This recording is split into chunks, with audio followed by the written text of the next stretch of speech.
I just, I just, I just speak my peace, keep my peace.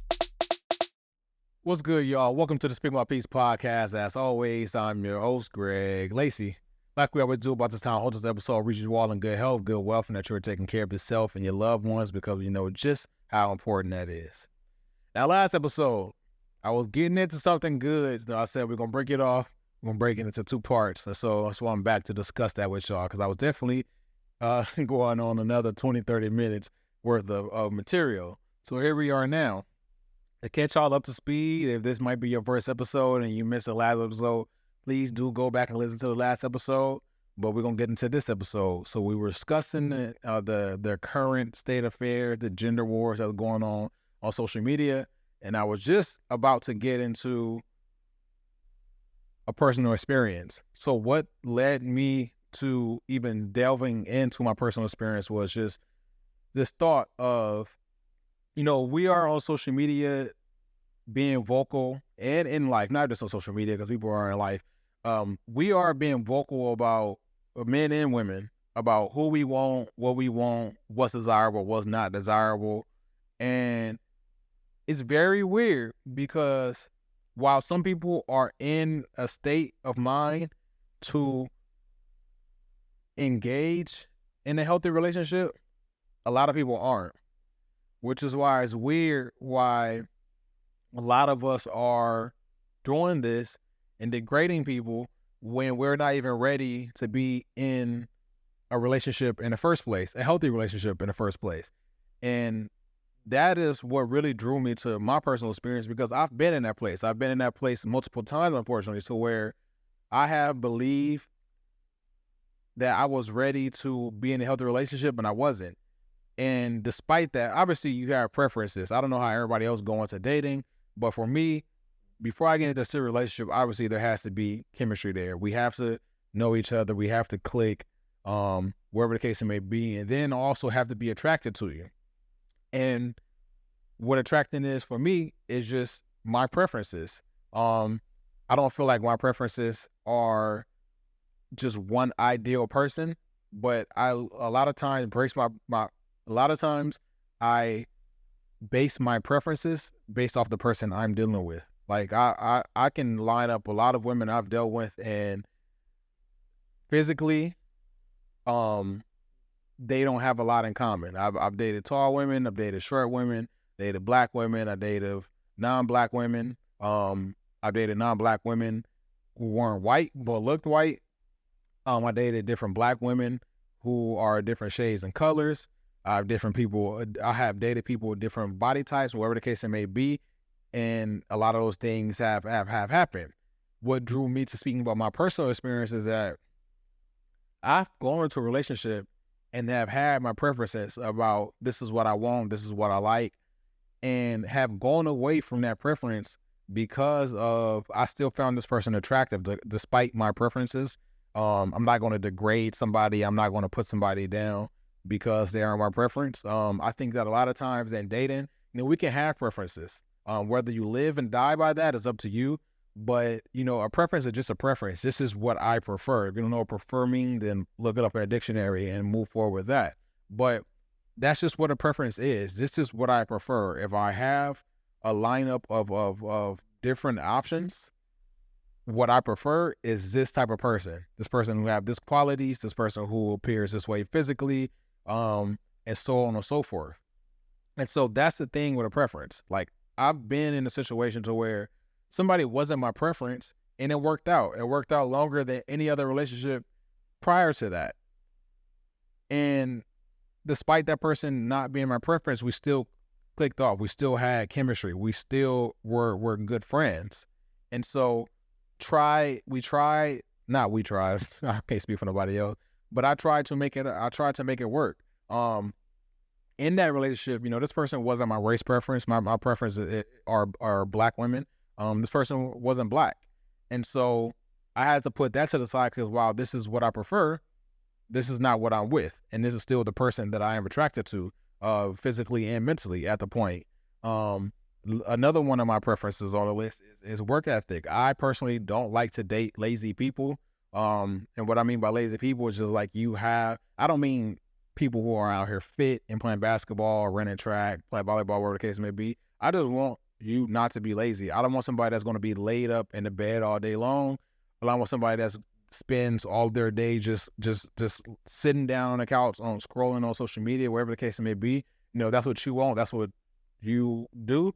But for me, I'm a very outdoorsy person. I enjoy hikes. I enjoy traveling. I love being in the water. I love to play sports, like to go on bike rides, and just a bunch of other things that happen in my personal life that I feel like with the person I had to be with in order for that to work out, you have to have some inkling of wanting to do some of these things. And we don't have to have the same interest in the same activities, but at least let's have some type of activities where we can find some common ground. And so that's another one of my preference is being somebody who's not lazy. Another one is just a mental state. I want somebody who I can, as I am on my healing journey, as I am on my way of addressing mental issues that I feel like I've have been combating throughout my life. I want somebody who's also doing the same thing or have been through it and have done it. I don't want somebody who appears to not be accountable in terms of not dealing with those things that may cause rift in relationships. Also, someone who just has a bad attitude about things. I don't mean bad attitude like I was just covering in the last episode, but just a bad attitude in terms of everything negative happening and you're not taking accountability and you're not realizing that every situation where things negative are happening, you're the common denominator. Like, I think that is also something that goes into that mental state as well. I want somebody who is either progressing, working on it and addressing it, or already have been through all that and it doesn't appear that they have any of those ailments. Another one is I want somebody who I deem as a suitable parent. And a lot goes into that. Like, I feel like a lot of those things that I just listed falls into this. Like, if you meet all these requirements, again, these are my preferences. I feel like I can bring a child into the world with you. If you don't meet those requirements, I'm going to have some hesitation because now I feel like, okay, you're a lazy person. You're only going to get lazier once you birth the child. I understand what carrying one, then birthing, and then having to, get back to a normal life after birthing. I understand what those three things do to women mentally, physically, and emotionally. And so if I feel like you are a certain way prior to that, I only think it's only going to deteriorate after that. I know in a lot of times that, they need someone to help them through that, through postpartum, through the pregnancy term and things like that. And so it's not solely on them, it's also on the parent who's helping them. But if I feel like I have a list of preferences of the things that my ideal woman has, and you don't meet all those things, why would I want to bring a child into the world with you? And before I even go any further, let me say PSA for young men. I know my demographic of this podcast is not listening. I know the demographic of this podcast is not young, but I know for those of you who are listening, you are all older and mature. You may have kids, you may have nephews, whatever the case it may be. So if they don't listen to anything, at least give them this part of the episode to listen to. Young men, don't go making adult decisions as a child. Don't go making adult decisions as a child. One of those main adult decisions I'm referring to is procreating. Protect yourself, whatever contraception you need to do, whether that's a pill for women, whether that's condom for men, whether it's a pull-out method for young men, whether that's just abstaining from sex altogether, whatever the case it may be, do that. I'm not saying that because I'm just trying to say that and I want to get the health advisors on my side and push a certain message with y'all. I'm speaking from personal experience. Don't go making adult decisions as a child, because what y'all don't realize is those adult decisions come with long-term consequences. Going back into personal experiences, I've been in a situation to where I was an adult and just making a stupid decision. I was an adult. I had a rapport with someone in terms of sexual chemistry, meaning that we've had a history of doing it. And because I have this rapport with this person, I was continuing on, and we haven't had no slip ups, haven't had anything like that, and this is years of this rapport, and so I'm continuing on and doing this. And me being reckless and me being immature in the situation, I'm just doing it with just reckless abandonment, just like whatever the case may be, whatever happens, happen.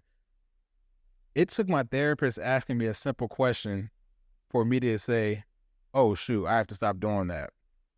And it was a very simple question. She said, "Well, if you're doing this, are you prepared for what's to come if things go awry?" And that question provided me so much clarity because I wasn't. This was not a person who I saw being with for the rest of my life. This was not a person I saw being a mother of my children. This was not somebody who were meeting that list of preferences I've had. This was not someone who checked off all of the boxes. But because we were attracted to each other, because we had rapport in terms of sexual chemistry, I was just keeping on. And quite frankly, that was reckless. It was very reckless because I wasn't thinking about it, and because, I haven't had any history of slip-ups prior to that point. I figured I was going to keep on going and things were going to be fine. And when my therapist asked me that question, I immediately had some clarity. Like, my mind was clouded, and it was probably clouded because of sex. But I immediately had clarity in realizing what I was doing wrong. I said, okay, this can't continue on, because if something was to come from that, meaning a child, this is not the person I want to do this with. And if this is not the person I want to do this with, and we do bring a child into this world, this relationship between the two of us is going to dissolve. There's not going to be any friendship, and it's going to be a nasty environment to raise a child in. It's going to be a co-parenting environment. It's going to be an environment where there are two parents who just can't get along, and that's going to cause harm for that child. So I say again, for you young men, young women too, don't go making adult decisions as a child. I think procreating is one area in our life in terms of relationships where we should not be pacifying people. Like, in my instance, I think my pacifying was we had this history, we haven't had any slip-ups, we're attracted to each other, so I'm going to keep on going down this road because I like you. And my pacifying created this potential of where if this was to happen, it was going to create a unhealthy, a toxic environment for the three of us had a child had come into that environment. And so I was pacifying the person I was dealing with because while they may have been ready, I wasn't ready. And I think that what we should do and what we should be more assertive about in terms of dealing with other people is being vocal. We should be very vocal about our intentions with people. If you're going to deal with somebody, if you're going to be having intercourse with people, I think you should be very vocal about your intentions. Like, this is just what I want. I don't want no strings attached. I don't want any children with you. Whatever the case may be, I just want to have fun. Be vocal about that. Be vocal about your wants and needs, because I think when we are having these mature conversations, we create a better environment for the both of us. You don't have one person who's hanging on to this slight possibility of this might turn into something serious, while the other person have no intentions of doing that. We have to be vocal about this, especially as mature adults, because we don't want to be creating this toxic environment to where I can't get along with this person, I never liked this person, and we're bringing a child to the environment, and now we're stuck with each other for the rest of our lives. The problem with this is a lot of times, and speaking about my personal experience, and even going back to what I was speaking about at the top of the episode in terms of having a preference and being in a healthy relationship, women are more mature than men. I don't know what the statistic behind that is, but I wholeheartedly believe it just from my experience and people I've seen around me. I think, unfortunately, women are forced to grow up faster than men in terms of them being sexualized, in terms of them having to protect themselves from predators, in terms of the things that they deal with. in terms of them dealing with things like what is this scientific word for period? I don't know what scientific word for period off the top of my head. I know what it is, but I'm going to say period. I already said period. In terms of them having to deal with periods. And I think a lot of this goes back into our history. If you go back into slavery, if you go back into the 60s, whatever the case may be, a lot of times, men were saw as more fit in terms of providing for the family, whether you have to go out and do yard work, where you have to go out, unfortunately, and pick cotton, where you have to go out and do labor to get the money to provide for the family. It was the men doing it, because a lot of times women weren't able to physically beat those demands of whatever hour shift it was to do those certain things. Not saying women wasn't working, but women weren't able to produce at the same rate men were, because men are more advanced physically.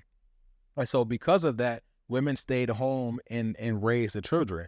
And a lot of times, especially in the South, people are starting families very young. I know people who started families at 15. I know people who started families at 19. Both of those ages are very young. One of them is extremely young, but the other one is still young too. Like my parents had me at 20, and I think 20 is young. I remember being 19, 20 years old, thinking that I wanted to start a family. And looking back now, I'm like, I'm glad I never did that, because I was just not ready. And so that comes with that maturity. A lot of women, going back into what I was speaking about in terms of history, because of a lot of those things, because a lot of our ancestors, because a lot of our older our relatives and things like that, there's this like common gradual increase of women maturing at such a young age and having to take care of the family, having to keep the house under wraps, having to take care of the man that's providing for the family, whatever the case may be. And so mentally they mature faster than us, because a lot of times all we had to do was provide. And in the midst of that, we had to grow up too, but we weren't taking on a lot of things, outside of providing and labor that the women were. And so I think that there is a dynamic now where women are maturing faster than men are. And I don't think that there is any argument against that. But with that being said, because women are maturing faster than men are, a lot of times women know when they're ready to have someone's child. A lot of times women knows when they're ready to enter in a healthy relationship. A lot of times women know when they're ready to marry somebody. For men, it takes us longer, because we spend a lot of our years where women are already mature, still maturing. So we're going through our 20s, still figuring out life and still trying to get a grip on things. So we don't have those answers. We don't know who we're going to marry. We don't know who we want to actually have our, while we have children with other people, we don't know who is a person we actually want, who's the ideal person to actually, bear our children. And so with these dynamics in this, women maturing faster than men, I think that it also creates this environment to where we are procreating and we're bringing life to this world. And a lot of times we aren't ready. Not that we aren't ready, but we aren't even with the ideal people that we want to be with. And I think that it creates this trap. On one side, there may be the men. Actually, hey, we got a 3-part series, everybody. So I'm not even going to go into that either. I'm already just about 20 minutes in. We're going to flip this into another episode. So we got a 3-part series to start off season 7. So I'm going to put a pin in that. I was just about to get into co-parenting. I probably can go another 10, 15 minutes and speaking on that. So what I'm going to do is I'm going to put a pin in this, and we're going to come back next week, and we're going to finish out the series. It's a trifecta. But before we do get out of here, my what to watch for this week, we're going to go with The Burial. We're going to go with The Burial on Amazon Prime as well. Once again, before we do get out of here this week, we're going to go with The Burial on Amazon Prime. That's the Speak One Piece podcast for this week. I'm out.